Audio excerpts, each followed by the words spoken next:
Well, my God called me this morning. From whence does the calling originate? Or from where, one might say. Well, that's the tricky part, all right? Because you have all kind of people with all kind of beliefs who feel all sorts of callings.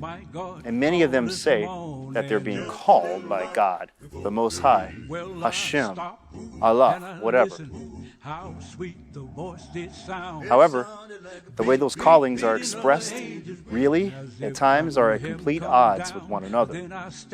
So the question is God divided against himself? Why the disconnect? Why the discord? Why not one accord if it all comes from the same source? And therein lies the rub. You see, because a calling is not necessarily something that comes from a supernatural being, although it can. In fact, it may not even come from God itself or himself, or depending upon what you believe herself. The truth of the matter is that there are spirits playing in the world. And sometimes they're external to you, but many times the spirit playing in the world is your own spirit, your own ego, your own identity. And many times we internalize values, things that we hold to a high esteem. Sometimes we internalize the idea of the prodigal son, meaning that, all right, I used to be this, and now I'm that, and I had my come to Jesus moment, whatever the case may be.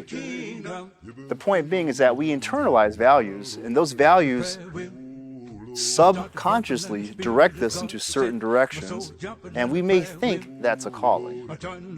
Well, it could be a calling, but it's not necessarily an eternal calling, if such a thing would even exist. And so the thing is, the most important thing to consider is determining the difference between the call of God and the call of nature.